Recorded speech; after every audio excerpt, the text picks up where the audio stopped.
Hello everyone, it's a lovely sunny day today and I'm back out in the garden. Are you ready for our song? Sing hello, hello, sing hello, hello, sing hello, hello, sing hello, hello. Hello everyone. Tap, clap, tap, clap. It's story time, it's story time. Shh, listen, what's going on? My story today is one of my favourites, The Smartest Giant in Town by Julia Donaldson and Alex Shaffler.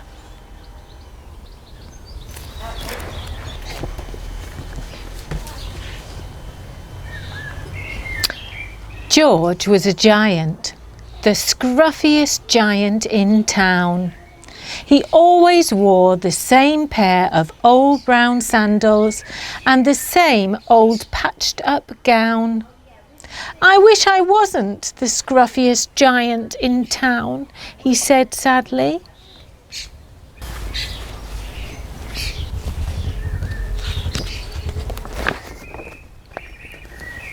But one day, George noticed a new shop.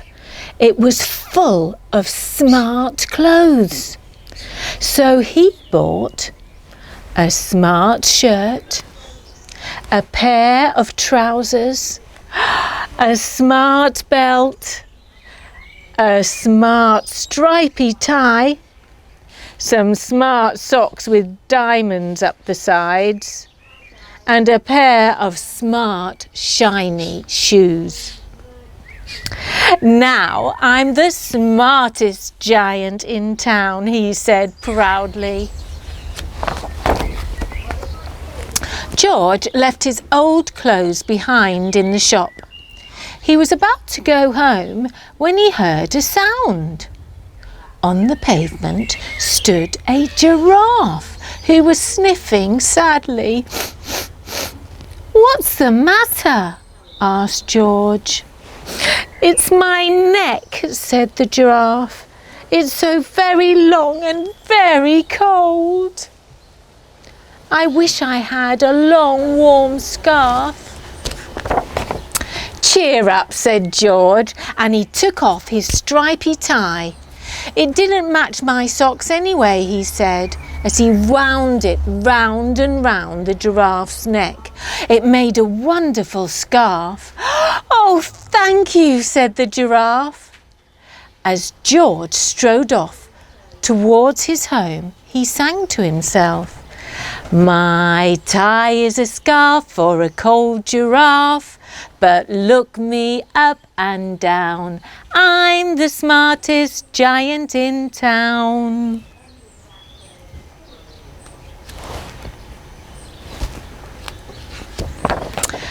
George came to a river. On a boat stood a goat who was bleating loudly. "Bah, bah." "What's the matter?" asked George. "It's my sail," said the goat. "It blew away in a storm. I wish I had a strong new sail for my boat."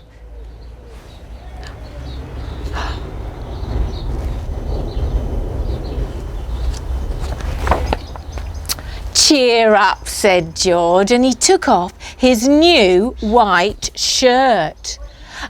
It kept coming untucked anyway," he said, as he tied it to the mast of the goat's boat. It made a magnificent sail. "Thank you," said the goat. George strode on, singing to himself, "My tie is a scarf for a cold giraffe.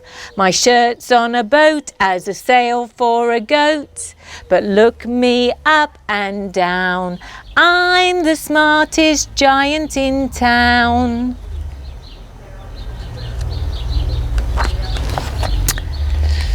George came to a tiny ruined house. Beside the house stood a white mouse with lots of baby mice, and they were all squeaking.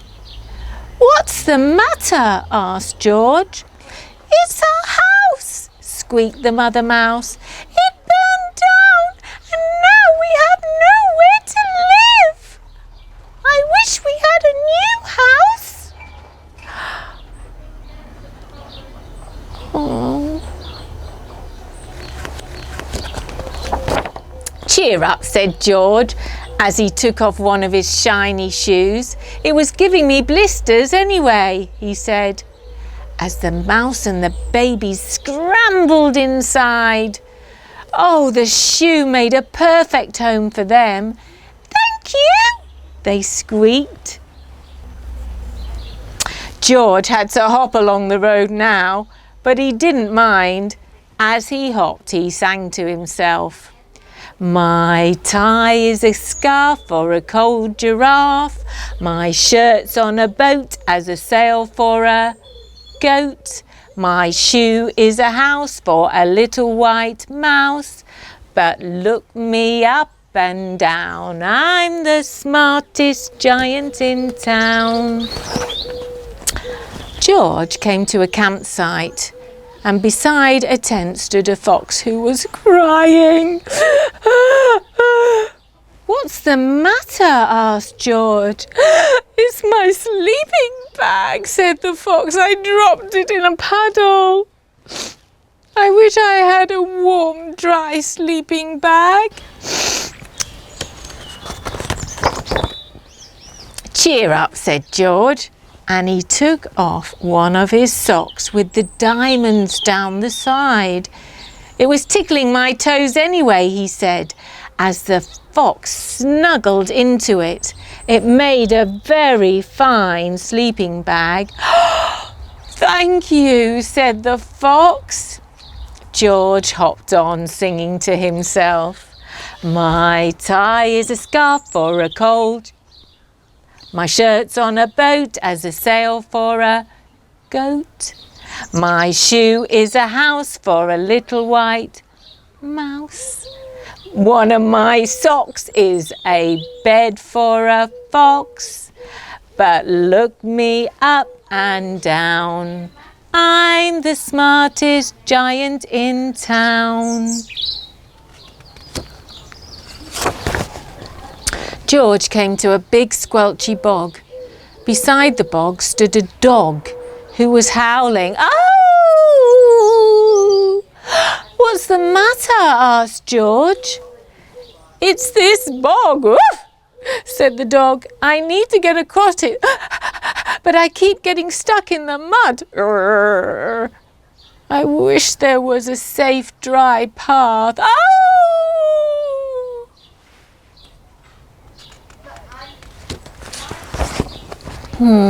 "Cheer up," said George, as he took off his smart new belt.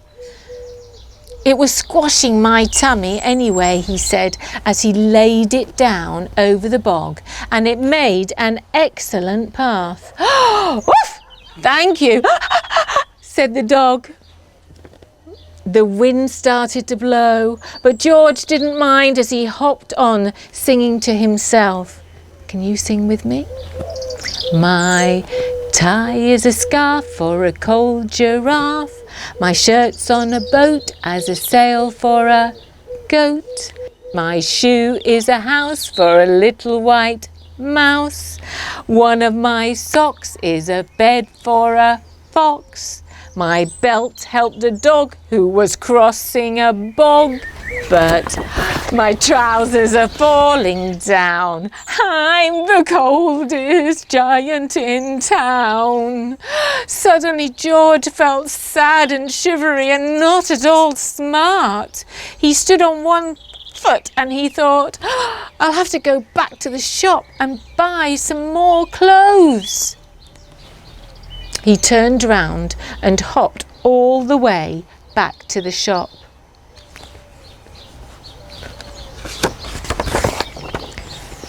But when he got there, It was closed. Oh no, cried George.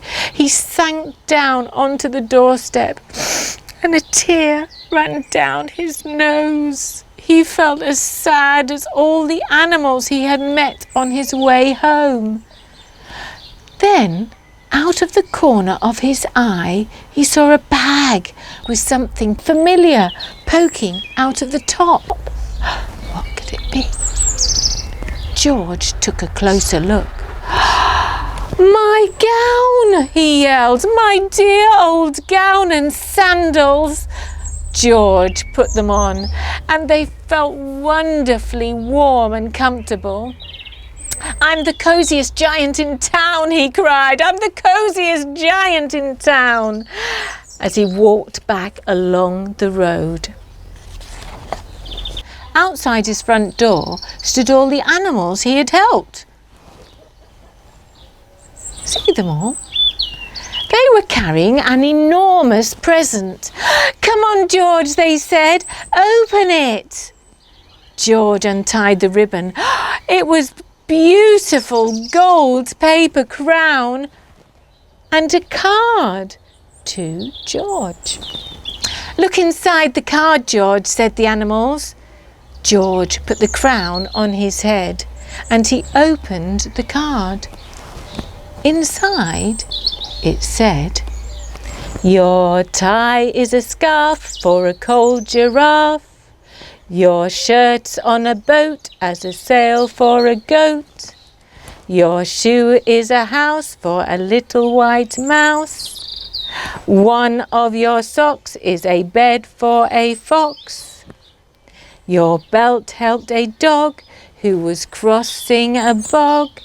So here is a very fine crown to go with the sandals and gown of the kindest giant in town.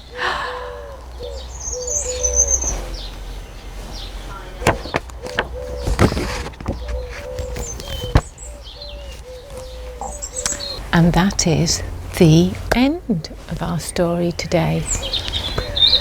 I always feel good after reading that story. Do you?